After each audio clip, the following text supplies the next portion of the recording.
1. Introduction. This is a book about an alien race and how they are taking over the planet. This alien race is known as the reptilians. Actually, they are called the draconians. The biblical term is the Nephilim, or fallen angels, and obviously Satan. David Icke talks a lot about them in his books. Captain Bill Robertson, whose books I have just discovered, described them as Markabians, an alien race operating to take over the planet who are able to take over adult bodies.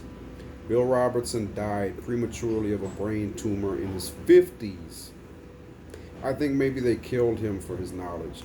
Andrew Hennessy provides evidence that they are in fact dragons, and I myself get a mental image of a wide jaw with sharp teeth roaring in a blood-curdling way, a bit like a dragon.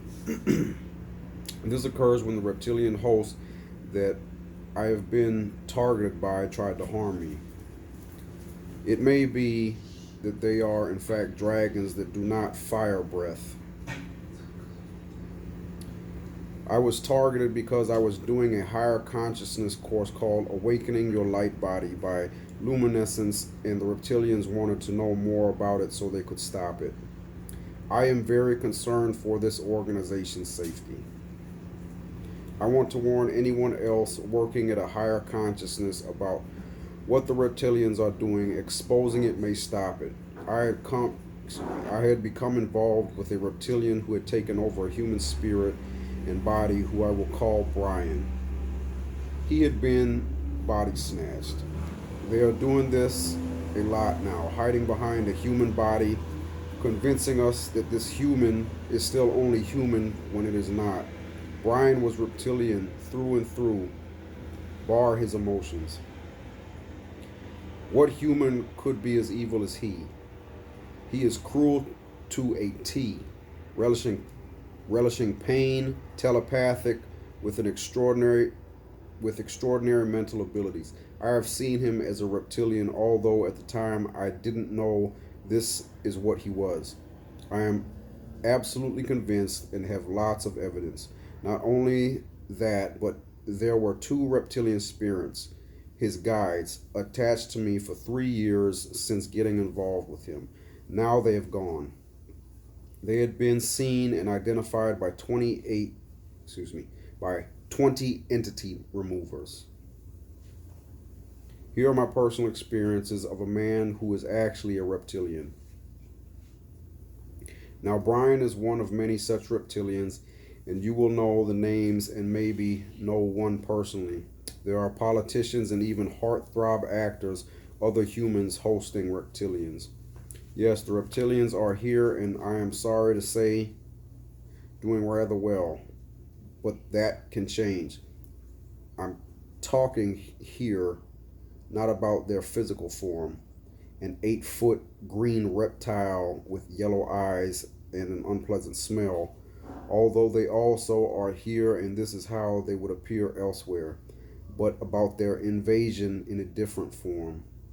They have taken over human beings, and once taken over, there is no going back for that human. Don't worry, it won't happen to you. There are special preparations they have to do first prior to you even being born. Taking over a human is the only way they can do it, as we mustn't know they exist. Secrecy is their power. They are of different dimension, the 5th. Once you have read this, you will find that their presence becomes very obvious in fact, you will start to recognize them. That's why the government is like it is.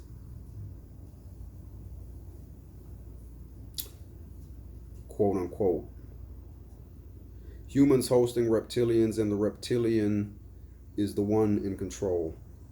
You will never know it until you read this. Compare my descriptions to someone you see on television. Are they really who they seem to be, or are they, as I described, a reptilian? This is the body snatchers in its true sense, and you can spot them, and by doing so, they can't operate in secret. I have unique insights that I have gained from 2 years' experience with a reptilian host and found out exactly how a reptilian exists as human and that is not found elsewhere. I hope that by publishing this book, others will come forward who know what I know but have not understood it. I believe that I am exceptional in that I have come to understand in full one particular human slash reptilian, and I have done it the hard way. Almost everything there is to know, I know. I think you'll find the book extremely interesting and it will expose weapons and methods of harming that they do without us knowing about it. I provide unique insights into how they prevent us raising our consciousness. This is their hidden agenda. I was targeted for this very reason. Plus, of course, how they intend to, excuse the cliche, but it's true, take over the planet. I have been astounded by and felt very out of my depth with these reptilians. They are highly advanced aliens, and I have experienced their abilities and technology to be extraordinary, although they are fundamentally bad. They are masters of the mind and use all the hidden rules that affect us, such as the law of abundance. Although individually they are more powerful than we are, as a whole, we so outnumber them that we have more power, and certainly we have the ability to remove them from this planet. Simple exposure will work.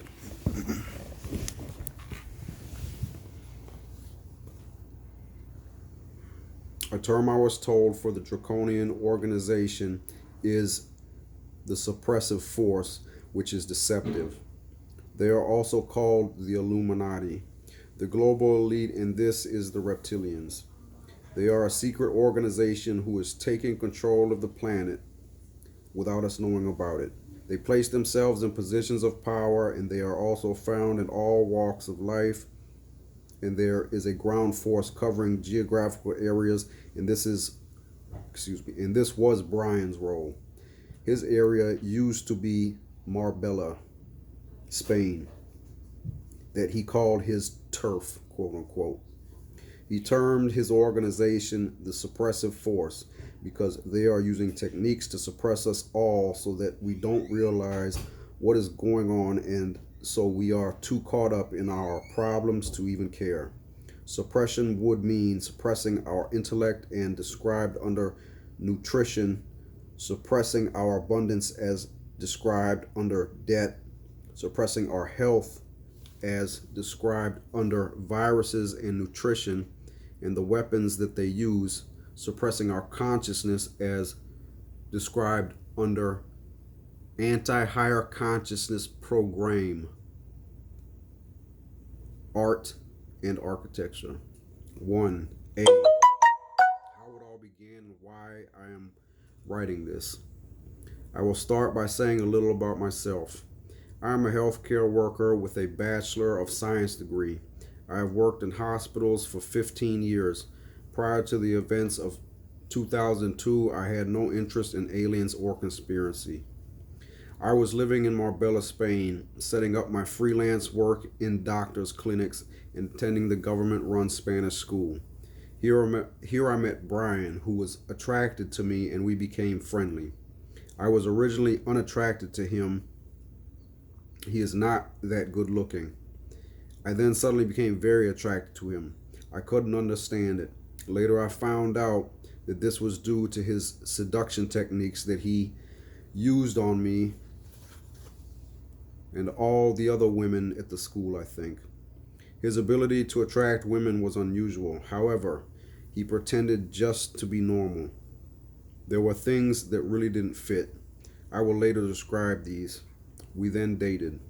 During our time of dating, Brian told me who he really was, that he was working for a global conspiracy. He said he thought I already knew. I had no idea at all. This was how he told me. It was 2 months after we started dating. He had fallen out with me over another woman. Over another woman.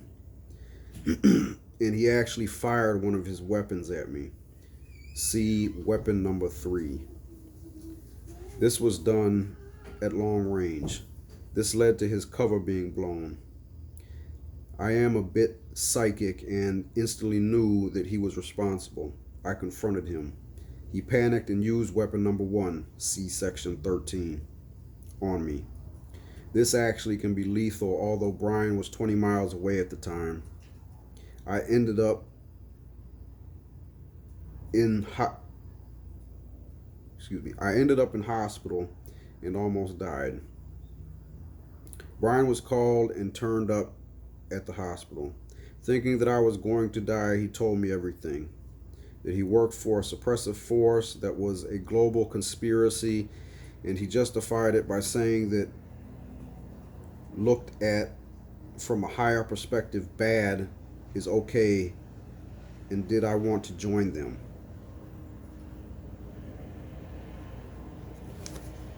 No, thank you.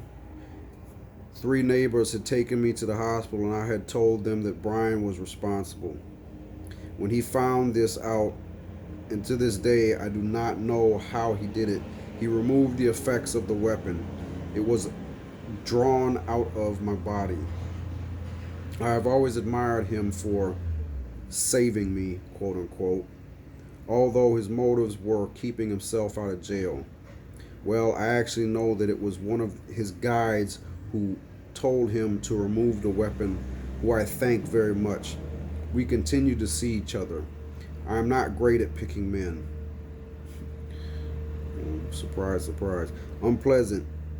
Mistreatment is the norm for me, although he had great charm and many seduction techniques.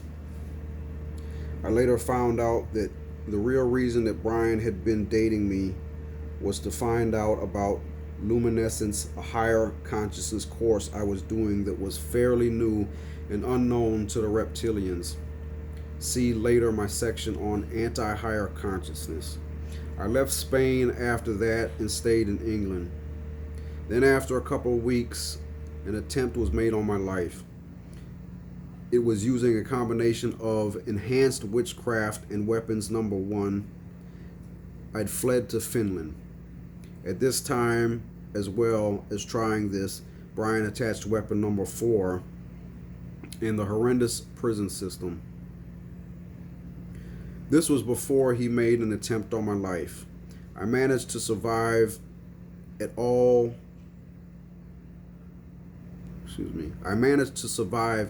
right. Unfortunately, the cords that are described in the prison system still remain with me and can be seen as red cords.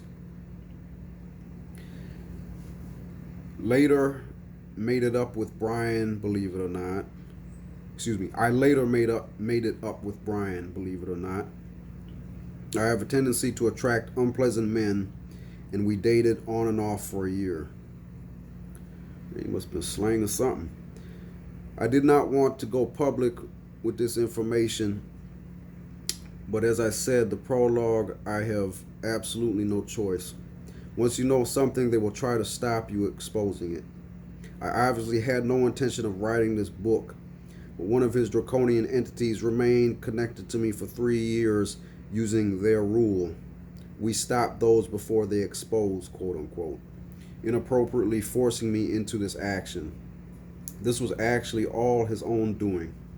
He's gone now, at last, but I had to publish the book to get rid of him.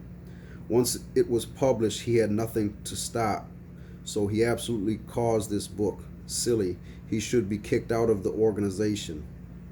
He was self-serving, enticing and being named Shirl to help him. Enticing a being named Shirl to help him. She wanted the book written, so she wrote some of this book. Never mind him. Brian was not the one causing this book. He doesn't want it written. Look again at the prologue, please. I have a will with everything in, and this book will be increased in circulation if I need to use my will. However, the cause of my death will have been the John of God Psychic Surgery Center. And I must make it very clear that I would never in a million years commit suicide. I don't believe in it. I am also in very good health and am young.